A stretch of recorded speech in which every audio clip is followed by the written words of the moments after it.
So hello guys, my name is Isha.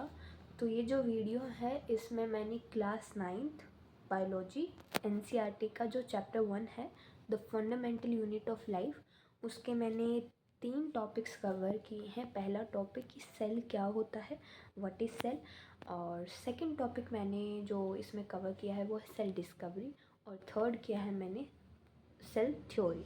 तो चलिए देखते हैं। So hello guys, welcome back to my channel. Let's start. आज हम कौन सा चैप्टर करने वाले हैं? आज हम क्लास 9th अपना chapter the fundamental unit of life NCERT CBSE का जो है ना चैप्टर नंबर आई थिंक 5 या 4 चैप्टर्स हमारे केमिस्ट्री के हैं। फिर हमारा चैप्टर आता है बायोलॉजी का, ठीक है। और इसकी वेटेज है I think 22, I am not sure. Okay, so let's start our chapter. Okay, so as a chapter name is the fundamental unit of life. So what is fundamental unit of life? That is cell. Okay, अब भाई हमारा question आता है कि अब ये cell क्या है, हमने तो कभी पहले सुना ही नहीं है ना। But we have like seen, लेकिन जब से हमारी साइंस आई होती है क्लासेस में लाइक 6, 7, 8, तो हमें सेल के बारे में इंट्रोडक्शन पहले दे दिया जाता है। लेकिन अगर किसी बच्चे को ये पता ना हो कि सेल क्या होता है, तो उसके लिए सबसे पहले सेल जो होता है अपना स्ट्रक्चरल यूनिट होता है। स्ट्रक्चरल यूनिट अब क्यों है, देखो समझो।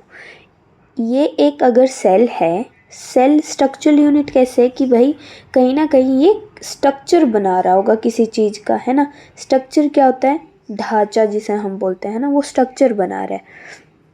मान लो एक ब्रिक है, उस ब्रिक से वॉल बनी है ना, छोटी छोटी ब्रिक से। वॉल से हमारी क्या बनेंगी? फिर वॉल से हमारे बनेंगे कमरे, है ना। वॉल से क्या बनेंगे? हमारे कमरे बनेंगे। अब कमरे से क्या बनेगा? हमारा एक फ्लोर बनेगा, है ना। ये 4 रूम हो गए, मतलब कि एक फ्लोर बन गया पूरा, है ना। अब फ्लोर से क्या बनेंगे? हमारी पूरी बिल्डिंग बनेगी, है ना। ये बिल्डिंग बन गई।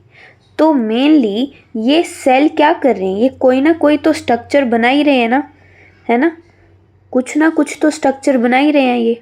तो इसीलिए हम इसको क्या बोलेंगे? Structural unit. सेकंड क्या आता है? सेकंड हमारी आती है फंक्शनल यूनिट। अब भाई स्ट्रक्चरल यूनिट हमने देख लिया, चलो ये स्ट्रक्चर बनाते हैं। फंक्शनल यूनिट कैसे होगी? फंक्शनल यूनिट ऐसे होगी कि कुछ ना कुछ ये फंक्शंस परफॉर्म कर रहे होंगे, है ना। कुछ ना कुछ ये फंक्शन परफॉर्म कर रहे होंगे। अब फंक्शन क्या होता है? मतलब कि ये कुछ काम कर रहे होंगे, है ना। तो चलो फंक्शनल यूनिट भी पढ़ ली हमने। फिर आती है हमारी बायोलॉजिकल यूनिट। भाई कितनी यूनिट है ये सेल, मुझे तो कुछ समझ ही नहीं आ रहा है ये सेल क्या है। तो हमने पढ़ा ये स्ट्रक्चर बनाने में काम आते हैं, इसीलिए इसको स्ट्रक्चर यूनिट। ये कुछ फंक्शन करवाने में, ये कुछ काम करने में हमारी हेल्प करते हैं, तो इसको फंक्शन यूनिट बोल दिया। अब बायोलॉजिकल यूनिट क्यों बोला? अगर देखो, अगर एक चीज़ है वो स्ट्रक्चरल भी है, फंक्शनल भी है ना। वो स्ट्रक्चर बनाने में भी काम आ रही है हमारे, और कुछ काम करने के लिए भी काम आ रही है, ठीक है। लेकिन वो नॉन लिविंग भी हो सकती है ना, वो लिविंग भी हो सकती है, मतलब बहुत सारी चीज़ें हो सकती है ना। लेकिन अब बायोलॉजिकल यूनिट कैसे कि ये बायो से रिलेटेड है समथिंग, है ना। बायो के लॉजिक से रिलेटेड है, बायोलॉजिकल यूनिट, है ना। तो चलो फिर हमारी ये तो थी यूनिट्स, ठीक है, जो कि थी लाइक बेसिक यूनिट। भाई स्ट्रक्चर में आ रही है तो स्ट्रक्चर यूनिट होगी, फंक्शन में आ रही है तो फंक्शन यूनिट होगी, बायो के लॉजिक में काम आ रही है तो बायोलॉजिकल यूनिट होगी। लेकिन अभी से फंडामेंटल यूनिट ऑफ लाइफ क्यों बोला? फंडामेंटल क्या मतलब? ज़रूरी यूनिट, कि ये ज़रूरी यूनिट है हर एक लाइफ में। जो भी अर्थ पे जो भी एक लिविंग चीज़ है, जो भी एक लाइफ है, उसमें ये तो होनी ही होनी चाहिए, ये फंडामेंटल है ना। अब इसमें इन्होंने ऐसा क्यों बोला, चलो देखते हैं। तो ये क्या बोल रहे हैं, ये बहुत ज़्यादा इम्पोर्टेंट लाइन है, ये डायरेक्ट क्वेश्चन आ जाता है कई बार एग्जाम्स में कि सेल को हम फंडामेंटल यूनिट क्यों बोलते हैं। तो उसका रीज़न है ये जो साइन होता है ना, ये बिकॉज का होता है, ठीक है, किसका होता है, बिकॉज का। कई बच्चे जो 9th क्लास में आते हैं उनको इनिशियली पता नहीं होता, तो इसीलिए ये साइन किस चीज़ का है, बिकॉज का। तो फंडामेंटल यूनिट ऑफ लाइफ क्यों बोली जाती है, क्योंकि जो सेल है ना, हमने क्या पढ़ा, ये फंक्शनल यूनिट है। मतलब कि जो हमारा सेल है ये entire functioning of living organism है ना, because entire functioning of living organism begins from basic unit that is cell. तो अब इस चीज़ में हमें क्या पता चला कि सेल एक और यूनिट बोला जाता है सेल को, वो होती है हमारी बेसिक यूनिट। क्यों, क्योंकि जितने भी काम हमारी बॉडी में होते हैं, किसी लिविंग ऑर्गेनिज्म में होते हैं, वो सेल ही तो करवाता है ना। तो बेसिक यूनिट क्या होगी, सेल। भाई कोई बिल्डिंग बनी है, कोई फ्लोर बना है, कोई रूम्स बने हैं, कोई वॉल बनी है, तो उसमें बेसिक चीज़ क्या यूज़ हुई है, ब्रिक्स ही यूज़ हुई ना। तो या उसी तरीके से हमारा जो सेल है वो स्ट्रक्चरल है, फंक्शनल है, बायोलॉजिकल है, फंडामेंटल है और बेसिक है। 5 यूनिट होगी। अब फंडामेंटल क्यों है, क्योंकि जितने भी फंक्शन एक लिविंग ऑर्गेनिज्म में होते हैं, जितने भी फंक्शन है ना, वो सारे के सारे फंक्शंस कौन करवाता है, बेसिक यूनिट करवाती है, जिसे हम सेल बोलते हैं। याद हुआ, नहीं हुआ, चलो एक बार फिर से आके हमें इसके ऊपर तो देखना ही नहीं है ना, हमें इसको क्या कर देना है, क्रॉस कर देना है। चलो 2 मिनट के लिए मैं इसको गायब कर देती हूँ। चलो अब मेरे साथ बोलो, और रुको मैं इसको ना गायब भी कर देती हूँ। I don't know how to like, मैं इसको फुली ऐसे कर देती हूँ, है ना। चलो अब मेरे साथ बोलो, हमने पढ़ा कि सेल ना, हमें चैप्टर का नाम है the fundamental unit of life. हाँ ये हमारा था, आई थिंक 4th पॉइंट था, है ना। चलो स्टार्टिंग से बोलते हैं। सेल हमारा क्या है, स्ट्रक्चरल यूनिट है। फिर सेल हमारा क्या है, फंक्शनल यूनिट है, क्योंकि कोई ना कोई स्ट्रक्चर या फिर फंक्शन बनाता होगा। फिर सेल हमारा क्या है, बायोलॉजिकल यूनिट है, ठीक है, बायो में यूज़ होता होगा। सेल हमारा बेसिक यूनिट भी है या नहीं है, हाँ बेसिक यूनिट भी है और फंडामेंटल यूनिट भी है। अब एक क्वेश्चन क्या आया था, क्वेश्चन था क्या था वो, क्या था कि फंडामेंटल यूनिट क्यों है ना। तो फंडामेंटल यूनिट क्यों है, बताओ। तो फंडामेंटल यूनिट वो इसलिए है क्योंकि एंटायर फंक्शनिंग, चलो करते हैं, एंटायर फंक्शनिंग है ना of a living organism is carried out by basic unit of life that is cell। ठीक है, हमने ये सारी यूनिट पढ़ ली। चलो वापस चलते हैं। हाँ तो हमारी पहली क्या थी, function, structural, functional, biological, fundamental, क्योंकि entire functioning of living organism begins from basic. हाँ पढ़ ली। अब देखो हमारा एक और पॉइंट आता है, मतलब ये सिंपल सा है, ये हमने ऑलरेडी अंडरस्टैंड कर लिया है कि जैसे ब्रिक होती है वो वॉल बनाती है, वॉल्स रूम्स बनाते हैं, रूम्स मिलके फ्लोर बनाते हैं, फ्लोर बन के एक बिल्डिंग बनती है। तो उसी तरह ब्रिक्स को अगर हम सेल से कंपेयर करें तो सेल क्या करता है, टिश्यू ऑर्गेन क्या करता है, ऑर्गेन सिस्टम बनाता है, और सारे ऑर्गेन सिस्टम मिलके एक ऑर्गेनिज्म बनाते हैं ना। तो इसको हम क्या बोलेंगे, सेल। इसी वजह से हम सेल को क्या बोलते हैं कि ये बिल्डिंग ब्लॉक ऑफ लाइफ है ना, कि ये बिल्डिंग ब्लॉक जैसे काम कर रहे हैं ना। एक ब्लॉक है, फिर उससे कई सारे ब्लॉक्स मिले, फिर एक कुछ चीज़ बनी, फिर वो सारी चीज़ें मिलके फिर एक चीज़ बनी, है ना। तो इसीलिए हम इसको बिल्डिंग ब्लॉक ऑफ लाइफ भी बोलते हैं। अब एक सेल क्या करता है ना, रेप्लिकेट करता है इटसेल्फ इंडिपेंडेंटली, मतलब वो किसी पे डिपेंड नहीं करता डिवीज़न करने के लिए। क्या, दोबारा बोलो, कि इंडिपेंडेंटली का मतलब क्या हुआ कि उसे किसी के ऊपर डिपेंड होने की ज़रूरत नहीं है ना। और रेप्लिकेट का मतलब कॉपी, मतलब कि कॉपी कब होगी, जब सेल डिवाइड करेगा, या फिर बिना डिवीज़न के भी आई थिंक सेल रेप्लिकेट कर जाता है कई बार, है ना, जेनेटिक्स में, है ना। तो उसको छोड़ो। तो बिल्डिंग ब्लॉक कैसे है, because a cell can replicate itself independently. अब देखो, इससे मैक्सिमम 1 to 2 मार्क्स का क्वेश्चन आ सकता है। क्या पूछेंगे वो? एक क्वेश्चन बनता है यहाँ से कि सेल क्या होता है। हमें क्या लिखना है? हमें लिखना है स्ट्रक्चरल, फंक्शनल। देखो, फर्स्ट स्टेप स्ट्रक्चरल, फंक्शनल और बायोलॉजिकल। ठीक है, 3 यूनिट्स लिख दी। फिर चैप्टर का नाम डाल दो, फंडामेंटल यूनिट। और फिर क्यों है? क्योंकि वो बेसिक यूनिट वाला पॉइंट डाल दो कि entire functioning of living organism वाला, है ना। अब एक पॉइंट जो हमने यहाँ पे कि स्ट्रक्चरल वाले स्ट्रक्चर बनाता है, कुछ ऐसे ब्रिक्स वाला कुछ ऐसा हमने सुना था, वो वाला इसमें डाल दो, इस वाले पॉइंट में, है ना। तो क्या हुआ? Building block of life, a cell can replicate itself independently, है ना। तो एक क्वेश्चन यहाँ से आ सकता है, एक क्वेश्चन यहाँ से आ सकता है कि बिल्डिंग ब्लॉक क्यों बोला सेल को, और एक क्वेश्चन यहाँ से कि फंडामेंटल क्यों बोला। और क्वेश्चन अगर चाहे तो यहाँ से भी आ सकता है। तो आपको सेम पॉइंट्स ये वाले डाल देना, ये वाले डाल देना, है ना। तो बस ये हमारा टॉपिक कंप्लीट हुआ। किससे रिलेटेड? हमारा टॉपिक क्लियर हुआ सेल से रिलेटेड। अब हम आगे बढ़ते हैं। हमारा टॉपिक आता है भाई सेल डिस्कवरी। अब चलो भाई, हमने पढ़ लिया सेल ये होता है, स्ट्रक्चरल यूनिट होता है, फंडामेंटल यूनिट होता है, चलो पढ़ लिया। लेकिन ये सेल बनाया किसने, है ना। हमें ये चैप्टर पढ़ने को क्यों मिला? क्योंकि सेल बनाया होगा किसी ने, तभी तो पढ़ने को मिला ना। तो सेल डिस्कवरी ये भी बहुत इम्पोर्टेंट टॉपिक है।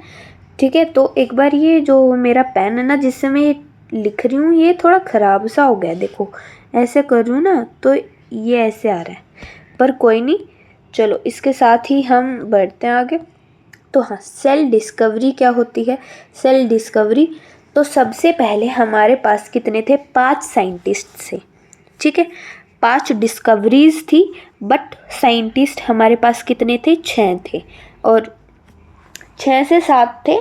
जब हम सेल थ्योरी पढ़ेंगे तो एक रुडोल्फ वर्चो नाम से भी आएंगे, पर इसमें सेल डिस्कवर करने में किन किन साइंटिस्ट का हाथ था, तो हम बेसिकली उनको पढ़ेंगे। ठीक है, सेल डिस्कवरी में तो पहली डिस्कवरी किसने की थी? पहली डिस्कवरी हम 7th क्लास 8th क्लास से हम पढ़ते आए हैं कि जो सेल अब अगर हमने एक चीज़ को ऑब्जर्व किया होगा, अब उसको नाम किसने दिया कि इसको सेल बोल देते हैं, इसको डायरी बोल देते हैं, इसको बुक बोल देते हैं, इसको पेन बोल देते हैं ना। तो सेल किसने नाम दिया? सेल दिया हमारे रॉबर्ट हुक ने। साइंटिस्ट कौन थे? डॉक्टर, मतलब कि पीएचडी ऑफ कोर्स इन्होंने की होगी। अगर पीएचडी की होगी तो डॉक्टर भी लगेगा इनके आगे। तो just show and like respect to him, तो हम डॉक्टर लगा देते हैं। But in biological term we usually say like robot hook। ठीक है, तो सेल वॉज फर्स्ट डिस्कवर भी उन्होंने किया और नेम भी उन्होंने दिया बाय रॉबर्ट हुक 1665। ठीक है, पहले हम देखो ईयर्स को हम बाद में देखेंगे, पहले हम समझते हैं। ठीक है, सेल डिस्कवरी ना, पहले सेल को भाई नाम दिया होगा किसी ने कि ये सेल है, और वो नाम दिया होगा तभी वो डिस्कवर हुआ होगा। तो एक हमारे हुक टाइप के पर्सन थे, ठीक है, जिसका नाम था रॉबर्ट हुक, है ना। तो उन्होंने कैसे दिया होगा? तो कॉर्क एक चीज़ थी। क्या होती है कॉर्क? Bark of tree. अब मान लो ये ट्री है ना, ये उसका लीफी पार्ट है ना, और ये हमारा कौन सा पार्ट है? ये हमारा बार्क वाला पार्ट है ना। तो इससे अगर हम एक चीज़ निकालते हैं, मान लो कि हमने ये वाली पॉइंट निकाल लिया, तो इसको हम क्या बोलेंगे? इसको हम बोलेंगे कॉर्क। ठीक है, कॉर्क। ये कैसी होती है? डेड होती है भाई। इसमें ये लकड़ी होती है, और लकड़ी कैसी होती है? डेड होती है ना। ये कैसे होते हैं? लीव्स होती है। तो ये लीव्स कैसे होंगे? लिविंग होंगे, है ना। समझ आई? तो ये क्या होते हैं? ये हमारे होते हैं कॉर्क, बार्क ऑफ ट्री। और ये कैसी होती हैं? ये डेड होती हैं। ठीक है, हमें ये याद रखना है कि ये कैसे होते हैं? डेड होती हैं। मैंने यहाँ पे लिख नहीं रखा, पर हाँ हमें याद रखना है। अब देखो सेल को नाम कैसे दिया होगा कि लैटिन में जो सेलुला का मतलब होता है ना, वो एक लिटिल रूम होता है। सेलुला मीन्स अ लिटिल रूम, और सेल का जब हम इंग्लिश में करते हैं, है ना, तो उस सेल का मतलब भी एक लिटिल रूम होता है। ठीक है। सेल अब हमने यहाँ पे पढ़ा था ये सब, और यहाँ पे भी हमने पढ़ लिया कि एक लिटिल रूम भी उसको बोल सकते हैं। कॉर्क, अब कॉर्क कैसे दिखता था, है ना, कॉर्क कैसे दिखता था भाई, कॉर्क हमारा दिखता था resembles like Honey comb structure. Honey comb structure कैसे, जहाँ पे हनी बीज रहती हैं, है ना, वो शहद टाइप्स का वो एक घर सा होता है ना, वो ऐसे ऐसे सा दिखता है, उसमें ओक्टामर्स से दिखते हैं ऐसे, है ना। रुको यार, मेरा ये पेन ही टूट गया, कोई नहीं, मैं हाथ से लिख लेती हूँ, है ना। तो ऐसा ऐसा सा स्ट्रक्चर होता है हमारा किसका, हनी कॉम्ब का स्ट्रक्चर, ठीक है।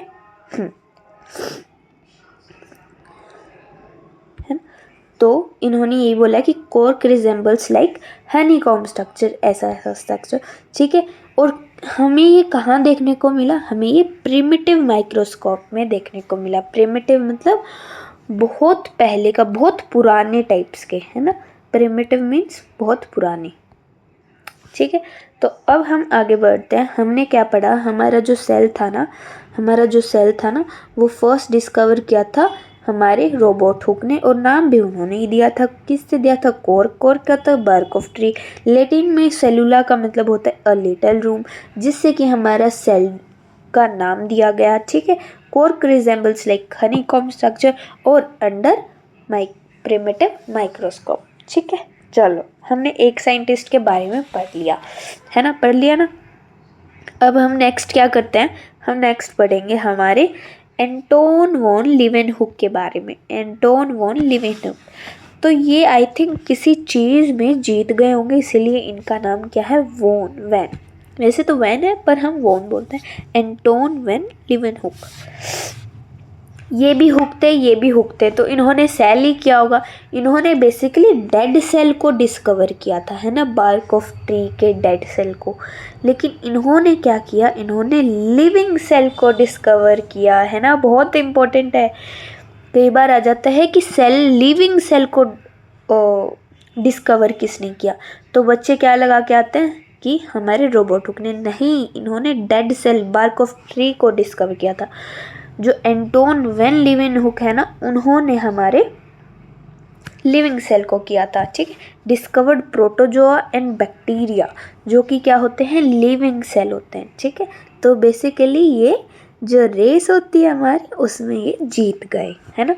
तो चलो, ये जो हुआ था ना, ये जो एक्सपेरिमेंट हुआ था, ये इस एक्सपेरिमेंट के 9 ईयर्स लेटर हुआ था। तो हम मतलब कि 1665 में रॉबर्ट हुक ने डिस्कवर्ड किया, और एंटोन वैन लीवेनहुक ने 74 मतलब कि 99 ईयर्स लेटर किया, ठीक है, 1674 में। फिर आता है भाई डेड सेल डिस्कवर हो गया, लिविंग सेल डिस्कवर हो गया। अब भाई सेल के अंदर कुछ होगा, वो डिस्कवर हुआ होगा, है ना। तो एक रोबोट ब्राउन आता है, ठीक है। एंटोन वॉन ने क्या हुआ, लीवेनहुक ने रोबोट हुक का हुक चुरा लिया, ठीक है। अब रोबोट ब्राउन थे ना, उन्होंने रोबोट हुक का रोबोट चुरा लिया, है ना। तो ये बस पहले ना रोबोट नाम बहुत फेमस होता था, तो इसीलिए कोई रोबोट चुरा लेता था, कोई हुक चुरा लेता था, है ना। So this is for just fun, okay. But तो न्यूक्लियस डिस्कवर किया किसने, रॉबर्ट ब्राउन ने 1831 में, ठीक है। ये 16 उसमें हुआ था, और ये सारा 18 वाली सेंचुरी में हुआ था, है ना, 18 वाले ईयर्स में हुआ था, ठीक है। तो इन दोनों को cell dead cell and living cell हमारे हुए थे 16 वाले ईयर्स में, 1665 एंड 1674। और जो आगे हम डिस्कवरीज पढ़ेंगे, है ना, उसको हम क्या करेंगे, 18 वाली ईयर्स में बेसिकली याद रखेंगे। तो रॉबर्ट ब्राउन ये इम्पोर्टेंट क्यों है, क्योंकि ये हमारे क्लास 11th में भी आएगा, और ये कई बार जो बच्चे लाइक नीट के लिए प्रिपेयर करते हैं, तो उसमें भी ये क्वेश्चन आता है कि न्यूक्लियस किसने डिस्कवर किया था, रॉबर्ट ब्राउन ने। कौन से ईयर में किया था, तो 1831। ईयर भी बहुत इम्पोर्टेंट है ना। तो चलो, 3 साइंटिस्ट हमें याद हो गए। फिर भाई देखो, सेल भी हो गया, डेड सेल, लिविंग सेल, भाई न्यूक्लियस भी हो गया। लेकिन अब क्या आया ना हमारे पास, हमारे पास आए दो साइंटिस्ट, एक थे शिल्डेन, है ना, शिल्डेन, और एक थे शिवॉन, शिल्डेन एंड शिवॉन। इन्होंने क्या किया, इन्होंने सेल थ्योरी दे दी, ठीक है, इन्होंने डिस्कवर किया, इन्होंने क्या दी, सेल थ्योरी दी। इसको हम आगे पढ़ेंगे, है ना। तो सेल, अभी हमें याद देखो, सेल थ्योरी हम यहाँ पढ़ेंगे कि शिल्डेन और शिवॉन ने क्या दी थी। ये थी मैथियस शिल्डेन और ये है थियोडर शिवॉन, ठीक है। जो मैथियस शिल्डेन थे ना, ये मैथियस शिल्डेन, ये एक बोटनिस्ट है। अब भाई बोटनिस्ट क्या होते हैं, जो प्लांट की स्टडी करते हैं। और जो थियोडर शिवॉन थे ना, ये हमारे जूलॉजी थे, मतलब कि जूलॉजिस्ट थे, है ना। क्यों, क्योंकि ये बेसिकली एनिमल की स्टडी करते थे, जिसको हम जूलॉजी बोलते हैं, है ना, ठीक है। तो इन्होंने क्या दी थी, सेल थ्योरी दी थी 38 और 39 में। फिर 39 में ही एक और साइंटिस्ट आए, पुरकिंजे नाम से। अब भाई जैसा नाम स्टार्टिंग, वो ऐसे बोला कि जैसे मेरे नाम की स्टार्टिंग होगी ना पी से, ऐसा ही कुछ मैं, उन्होंने प्रोटोप्लाज्म, जो कि सेल वॉल है, ये सेल मेम्ब्रेन है। तो सेल मेम्ब्रेन का जो अंदर का जो भी लिविंग कंटेंट है ना, साइटोप्लाज्म हो गया, सेल ऑर्गेनेलीज होगी, कुछ भी चीज़ हो गया ना, उसको हम प्रोटोप्लाज्म बोलते हैं। तो पुरकिंजे ने 1839 में क्या डिस्कवर किया था, प्रोटोप्लाज्म डिस्कवर किया था। याद हुआ, नहीं हुआ, कोई दिक्कत वाली बात नहीं, ये हमारी फर्स्ट क्लास है। तो बस हमें बेसिकली क्या याद करना है कि भाई सेल चैप्टर है, हमें सेल के बारे में पता होना चाहिए कि सेल हमारा क्या होता है, हमारा स्ट्रक्चरल यूनिट होता है, फंक्शनल यूनिट होता है, बायोलॉजिकल यूनिट होता है, फंडामेंटल यूनिट होता है। क्यों होता है, क्योंकि एंटायर फंक्शनिंग हमारी जो लिविंग ऑर्गेनिज्म में होती है, वो बेसिक यूनिट ही शुरू करता है, जिसको हम सेल बोलते हैं। अब एक और चीज़, ये बिल्डिंग ब्लॉक के जैसा भी काम करता है। क्यों, क्योंकि ये रेप्लिकेट, ये कॉपी जो करता है ना, वो इंडिपेंडेंटली करता है। अब किसी के ऊपर अगर हम डिपेंड करते हैं तो वो काम लेट होता है, लेकिन हम इंडिपेंडेंट होते हैं ना, तो वो काम हमारा जल्दी हो जाता है ना। तो ये तो था हमारे 5 पॉइंट सेल के बारे में, है ना। सेल क्या था, 5 पॉइंट का था, 5 पॉइंट का, ऐसे याद रखना है। अब सेल डिस्कवरी, भाई सेल डिस्कवरी भी 5 पॉइंट की थी। पहली क्या थी, रोबोट हुक आए थे। देखो, डेड सेल रोबोट हुक ने दी थी, और फिर जो जीत गए थे इस रेस में, उन्होंने लिविंग सेल दिया था, एंटोन वॉन लीeuwenhoek, ठीक है। तो पहले डेड सेल हुआ 1665 में डिस्कवर, और नेम्ड भी उन्होंने ही किया था, किसने, रोबोट हुक ने, है ना। और हमारा क्या था, एंटोन वॉन लीeuwenhoek ने क्या किया था, हमारा प्रोटोजोआ और बैक्टीरिया को डिस्कवर किया था, जो कि एक लिविंग सेल है ना। और 1674 में डिस्कवर किया था, 9 साल बाद किया था, है ना। ये सारे थे 16 वाले काम। अब क्या आते हैं 18 में चले जाते हैं, 17 में तो कुछ हुआ ही नहीं सेल से रिलेटेड, है ना। अब आ जाते हैं हम 18 वाले काम पे। पहले आए थे न्यूक्लियस। भाई न्यूक्लियस के अंदर क्या होता है, रोबोट ब्राउन ने किया था 1831 में। फिर भाई कुछ किसी को मिला ही नहीं, 1839 में शिल्डेन और शिवॉन आए थे, सेल थ्योरी दे दी। फिर एक साइंटिस्ट आए थे पुरकिंजे, कि जो भी चीज़ मैं डिस्कवर करूँगा ना, वो मैं अपने नाम के स्टार्टिंग से ही दूंगा। तो 1839 में उन्होंने बिल्कुल भी वेट नहीं किया। 1839 में जैसे ही शिवॉन ने कुछ सेल थ्योरी दी, वैसे कि वैसे पुरकिंजे ने भी ऐसे डिसाइड किया कि हम प्रोटोप्लाज्म भी डिस्कवर करेंगे। याद हुआ, याद हुआ, कोई दिक्कत वाली बात नहीं। पहला रोबोट हुक आए, फिर एंटोन वॉन लीeuwenhoek आए, फिर रोबोट ब्राउन आए, फिर शिल्डेन आए, शिवॉन आए, और फिर पुरकिंजे आए, ठीक है। याद धीरे धीरे हो जाएगा, है ना। याद क्या है, याद करने का प्रोसेस, लर्निंग प्रोसेस एक स्लो प्रोसेस है ना। तो कोई दिक्कत वाली बात नहीं है। 1-2 बार हम जब रीड करेंगे तो हमें ऑटोमेटिकली याद हो जाएगा, है ना। अब क्या आता है हमारा, अब आता है हमारा सेल थ्योरी, इम्पोर्टेंट टॉपिक है ना। तो चलो, फिर सेल शेप, सेल साइज, है ना, ये सारी चीज़ें हम पढ़ेंगे। तो आज हम पढ़ने वाले हैं सेल थ्योरी तक, है ना। तो चलो, कल हम पढ़ेंगे हमारे cell number, cell shape and cell size, ठीक है। और उसके बाद भी अगर कोई टॉपिक होगा तो फिर हम पढ़ेंगे। तो सेल थ्योरी और एक बार पढ़ लेते हैं। हमने जो यहाँ पे पढ़ा था कि जो शिल्डेन और शिवॉन थे, उन्होंने सेल थ्योरी दी थी। अब भाई शिल्डेन और शिवॉन तो किसी का नाम हो नहीं सकता, उनके आगे भी कुछ नाम होगा।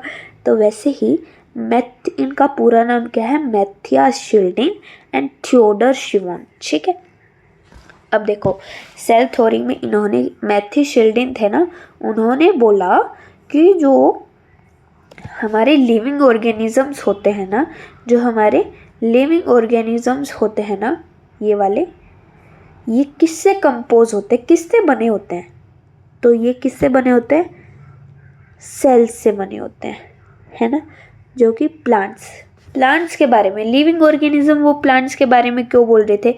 देखो सोच रहे यार ये रेस क्यों नहीं हो रहा, देखो मेरी बात ध्यान से, यार ये पेन नहीं चल रहा मेरा, कोई ना हम उंगली से ही कर लेंगे। चलो, जो हमारे मैथ्यू शिल्डिन थे ना, ये एक बोटनिस्ट थे। क्या थे, बोटनिस्ट। तो ये जिसको भी लिविंग ऑर्गेनिज्म बोलेंगे ना, तो हम समझ जाएंगे कि वो प्लांट्स के बारे में ही बोल रहे हैं। किसके बारे में, प्लांट्स के बारे में। तो इन्होंने बोला जितने भी प्लांट्स हैं ना, वो किससे बने हैं, सेल से बने हुए हैं। लिविंग ऑर्गेनिज्म मतलब प्लांट, सेल से बने हुए। और थियोडर शिवोन हमारे क्या थे, थियोडर शिवोन हमारे थे जूलॉजिस्ट, जो कि एनिमल्स की स्टडी करते हैं, है ना। तो the living organism could be made up of one और मोर सेल्स, जो कि एनिमल्स एक या एक से ज़्यादा सेल्स के भी बने हो सकते हैं लिविंग ऑर्गेनिज्म। हालांकि वो लिविंग ऑर्गेनिज्म किसको बोल रहे हैं, एनिमल्स को बोल रहे हैं। समझ आया, ठीक है भाई। अब ये तो हमें पढ़ लिया था कि 1838 और 1839 में कुछ इनकी डिस्कवरीज हुई थी, इन दोनों की, है ना, इन दोनों की। फिर एक साइंटिस्ट आए, है ना, 55 में। देखो नंबर भी कितना अच्छा चूज़ किया है, 55, है ना, दोनों 5 5 10 मिला दिए पॉइंट, है ना। चलो इसको तो छोड़ो, मैं कुछ ट्रिक बता रही थी कि जैसे तुम याद कर सको, पर कोई ना, इसको ऐसे ही याद कर लेना, 1855। चलो, अब थे रुडोल्फ वर्चो। देखो नाम भी कैसे कैसे हैं, थियोडर शिवोन, मैथ्यू शिल्डिन, भाई याद भी ना हो बच्चों को, फिर भी चलो कर लेंगे हम, तो हमें मार्क्स लेने हैं। फिर आता है हमारा रुडोल्फ वर्चो, ठीक है। द न्यू, ये क्या बोलते, इन्होंने क्या बोला था, इन्होंने बोला था कि जितने भी न्यू सेल्स बनते हैं ना, वो अपने पिछले सेल्स से क्या डिवाइड करके बने होते हैं, है ना। क्या बोला इन्होंने कि द न्यू सेल्स अराइज का मतलब कि बने होते हैं, मतलब बेसिकली अराइज का मतलब मैं क्या बताऊँ यार, सबको पता होता है कि न्यू सेल्स क्या, अराइज डेवलप होना basically from pre existing cell. Pre existing cells क्या होते हैं, देखो प्री एग्जिस्टिंग सेल होते हैं, जैसे एक सेल था, ठीक है, इसने डिवाइड किया, इसने बनाए 2 सेल, इन 2 सेल को हम क्या बोलेंगे, डॉटर सेल्स, ठीक है। इन्होंने क्या बनाया, 2 डॉटर सेल बनाए। फिर इन्होंने क्या किया, इन 2 डॉटर सेल ने फिर से डिवाइड किया, है ना, और इनने भी फिर से डिवाइड किया, है ना। देखो गिचड़ पिचड़ तो हो गई होगी, पर जस्ट, है ना, कोई नहीं। चलो अब दोबारा करते हैं कि जो इन 2 डॉटर सेल ने भी 2 डॉटर सेल बनाई। तो इस सेल को जब हम कंसीडर करते हैं ना, तो इसके लिए ये प्रिमिटिव सेल है, इसके लिए ये वाला प्रिमिटिव है। तो इन 2 डॉटर सेल्स के लिए ये 2 क्या है, प्री एग्जिस्टिंग सेल्स हैं। क्या है, प्री एग्जिस्टिंग सेल्स, है ना। लेकिन जब हम इस डॉटर सेल की बात करते हैं, तो इसके लिए ये प्री एग्जिस्टिंग सेल है ना। तो इसीलिए बोला है कि जो भी सेल अराइज हो रहा है ना, the new cell arise from pre existing cell. हाँ ठीक है ये बात, through the process of cell division. ये सेल डिवीज़न करके जो हमारा न्यू सेल है ना, वो प्री एग्जिस्टिंग सेल से अराइज होता है ना।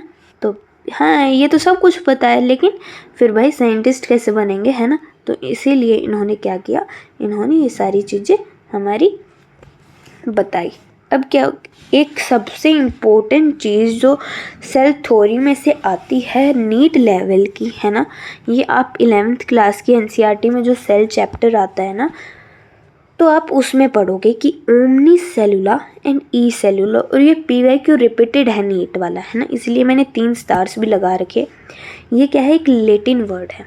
क्या है ये, एक लैटिन वर्ड है जिसका क्या मतलब है, ओमनी सेलुला ई सेलुला, जिसका मतलब है कि जो हमारे सेल्स होते हैं वो प्री एग्जिस्टिंग सेल्स से अराइज होते हैं। इसी का मतलब रुडोल्फ वर्चो ने ही दी थी ये स्टेटमेंट भी।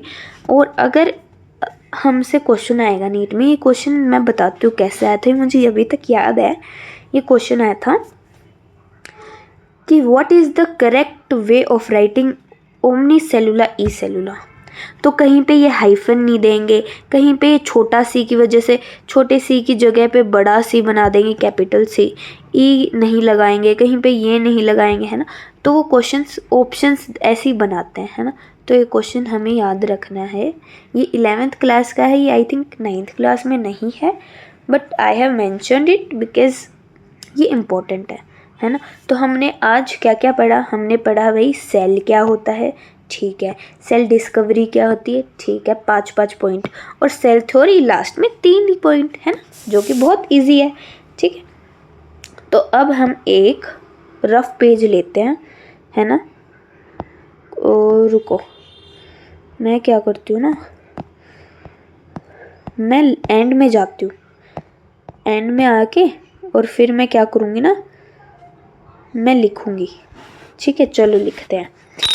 हमने पढ़ा जो हमारा सेल होता है, यार मेरा ये पेन ख़राब हो चुका है, मैं इसको ठीक करने की भी कोशिश कर चुकी हूँ इस क्लास में ही, बट फिर भी चलो। सेल जो होता है ना, देखो, है ना, सेल जो होता है ना हमारा, वो उसके 5 पॉइंट होते हैं। मैं हाथ से लिखती हूँ, मैं एक बार इसको इरेज कर देती हूँ। तो देखो, जो हमारा सेल होता है ना, इसके 5 पॉइंट होते हैं, है ना। तो कौन कौन से थे भाई, ये क्या है, स्ट्रक्चरल यूनिट है, ये क्या है, ये हमारी फंक्शनल यूनिट है। कैसी, फंक्शनल यूनिट है, ये हमारी स्ट्रक्चरल यूनिट है, और ये बायो के लॉजिक्स में बड़ी काम आती है। तो ये कैसी है, बायोलॉजिकल यूनिट भी है, ठीक है। ये कैसी है, बायोलॉजिकल यूनिट भी है। समझ में आई, ठीक है। अब 2 इम्पोर्टेंट पॉइंट्स थे, एक यहाँ पे एक यहाँ पे।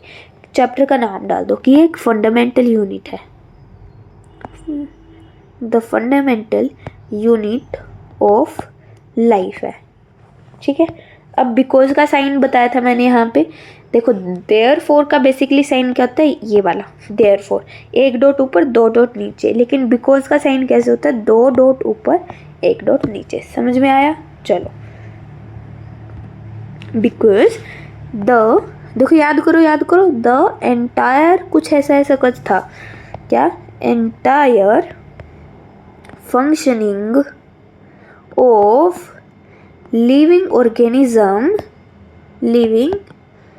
organisms begins from cell. तो लेकिन सेल लिखने से ऐसा अच्छा नहीं लगता, तो सेल क्या थी, हमारी बेसिक यूनिट है ना, basic, begins from basic unit, जिसको हम सेल बोलते हैं। और बेसिक को ना यहाँ पे अंडरलाइन कर दो, है ना, और यहाँ पे किसको अंडरलाइन कर दोगे, फंक्शनिंग को, है ना। तो ये हो गए। और एक और था कि हमने वो एग्जाम्पल किया था ना, ब्रिक से ये बनता है, वॉल बनती है, वॉल से हमारा रूम बनता है। तो उसी में लिख दो कि ये हमारा क्या होता है, building block of living organism, या फिर लाइफ भी बोल सकते हैं ना। कैसे, क्योंकि जो हमारी सेल क्या है ना, सेल कैन रेप्लिकेट का मतलब क्या होता है, ये आपको आगे बहुत सारे चैप्टर्स में देखने को मिलेगा, रेप्लिकेटिंग। तो इसका मतलब होता है कॉपी, ठीक है, कॉपी बना देना उसी को। तो सेल कैन रेप्लिकेट इंडिपेंडेंटली, ठीक है, किसी पे डिपेंड नहीं करता, इसीलिए तो वो जल्दी रेप्लिकेट करता है, इसीलिए वो जल्दी कॉपीज बनाता है ना। इसमें ये वाला एग्जाम्पल ज़रूर डालना, इसमें लिख देना ब्रिक और इसी के ऊपर लिख देना सेल, ठीक है। फिर आगे डालना इसको ऐसे वॉल, ऐसे 4, ठीक है, ऐसे बना देना, है ना, वॉल। यहाँ पे डाल दो वॉल, यहाँ पे डाल दो टिश्यू हमारा अगला चैप्टर है, ठीक है। फिर ऐसे ऐसे करके बिल्कुल यही वाला वो डाल देना। आप क्या डालोगे, ये वाला सेल, टिश्यू ऐसे, ठीक है, सेम ऐसे, ठीक। फिर क्या थी हमारी, सेल डिस्कवरी थी भाई, चलो एक बार सेल डिस्कवरी भी पढ़ लेते हैं, है ना। चलो साथ में सेल डिस्कवरी भी पढ़ लेते हैं। सेल याद हुआ 5 पॉइंट। अब 5 पॉइंट किसके आएंगे? 5 पॉइंट आएंगे हमारे आएंगे 5 पॉइंट, 1 2 3 4 5। भाई लास्ट में ना एक पी नाम से आया था कोई साइंटिस्ट, जिसका नाम था यार ये रुको, जिसका नाम था पुरकिंजे, है ना, जिसने दिया था पी से ही कुछ दिया था, प्रोटोप्लाज्म। प्रोटोप्लाज्म क्या होता है? Living content of the cell. ठीक है, सेल वॉल डेड होती है, इसलिए सेल वॉल को छोड़ के जितना भी सेल का कंटेंट है ना लिविंग, उसको हम प्रोटोप्लाज्म। और इन्होंने आई थिंक 1874 में दिया, 74 में दिया था। ठीक है, फिर सेल थ्योरी आई थी, किसने दी थी? 2 साइंटिस्ट थे, मैथे शिल्डिन एंड थियोडर शिवोन। तो लेकिन हम इसमें पूरा नाम, भाई कौन स्पेलिंग मिस्टेक होगी तो हम शिल्डिन लिख देंगे और शिवोन लिख देंगे। ठीक है, इन्होंने 1838 और 1839 में क्या दी थी? सेल थ्योरी दी थी। ठीक है, ये मैं वैसे लिख रही हूँ रफली, ठीक है, ताकि आप याद करने में आपको आसानी हो। बस हमें एक बार रिमाइंड करना है, हमें नोट्स नहीं देखने, हमें कुछ नहीं देखना, बस खुद से लिखना है क्या क्या था, है ना, और फिर हमें याद भी हो जाएगा, है ना। तो सेल थ्योरी थी, यहाँ पे जो थे हमारा डेड सेल हुआ था रोबोट हुक ने दिया था 1665 में, है ना। और ये था आई थिंक 1674 में, 19 ईयर्स बाद। ये नहीं था भाई पुरकिंजे वाला, आई थिंक मैं गलत कर गई। तो ऐसे ही आप भी सीखोगे, है ना। तो 1664 में, इसके 9 ईयर्स बाद तो इन्होंने दी थी लिविंग सेल। और लिविंग सेल जीत गए थे वो, तो वो कौन थे? Anton von Leeuwenhoek. ठीक है, और फिर आई थी हमारी न्यूक्लियस भाई एक्चुअली में। ठीक है, फिर कौन आई थी? हमारी न्यूक्लियस, यहाँ पे रॉबर्ट ब्राउन ने 1831 में। ये इम्पोर्टेंट बताया था ना मैंने, क्योंकि नीट में भी आ रखा है। ठीक है, ये सेल थ्योरी दी थी और पुरकिंजे। अब देखते हैं हम सेल थ्योरी 18 हमने सारे याद कर लिए। अब पुरकिंजे ने कौन से ईयर में दी थी, हम एक बार जाके देखते हैं अपने नोट्स से। तो वो दी थी 1839 में। हाँ, उनको वेट नहीं किया गया ना, उन्होंने बिल्कुल भी वेट नहीं किया डिस्कवरी करने का। तो 1839 में उन्होंने दे दी, तो हम लिख देते हैं यहाँ पे 1839। ठीक है, फिर आती है हमारी, ठीक है, फिर सेल थ्योरी। भाई यही थी, शिल्डिन ने बोला था, वो बॉटनिस्ट थे, जो जितने भी सेल होते हैं ना, जितने भी लिविंग ऑर्गेनिज्म होते हैं ना, वो सेल से बने होते हैं। लिविंग ऑर्गेनिज्म, हम प्लांट्स भी, जितने भी प्लांट्स होते हैं ना, वो सेल से बने होते हैं। जितने भी एनिमल्स होते हैं ना, वो सेल से बने होते हैं, या फिर वन और मोर देन 2 सेल्स से बने होते हैं, है ना। और जो फिर आए थे हमारे 1855 में, अच्छा सा ईयर चुना इन्होंने, है ना। 1855 एक आए थे रूडोल्फ वर्चो, जिन्होंने बोला था ओमनिस सेलुला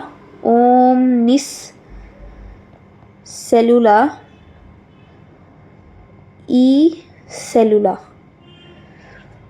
ठीक है, ओमनी सेलुला ई सेलुला, जिसके क्या था कि जो भी cell, the new cell arise from pre-existing cell through the process of cell division। ठीक है भाई, मेरा ये पेन मतलब क्लास के बीच में ये पेन टूट गया, इसलिए मैं ऐसे लिख नहीं पा रही हूँ, नहीं तो मैं अच्छे से लिखती। ठीक है, तो हमने आज यही 3 टॉपिक्स, सेल क्या होता है, सेल की डिस्कवरी कैसे हुई, और सेल थ्योरी क्या थी, हमने ये रीड किया। ठीक, तो होप आपको ये सब कुछ समझ आएंगे। और मैं हैंड रिटन नोट्स हैं ये सारे मेरे, ठीक है, मैं आगे भी, और मैंने हर टॉपिक पे जो इम्पोर्टेंट है उस पर इम्पोर्टेंट डाल रखा है, स्टार्स डाल रखे हैं, है ना, और बिल्कुल एक एक डायग्राम अच्छे से बना रखा है, तो आप देख सकते हो, है ना। तो आज हमने ये किया, कल हम करने वाले हैं अपना topic cell number, cell shape and cell size.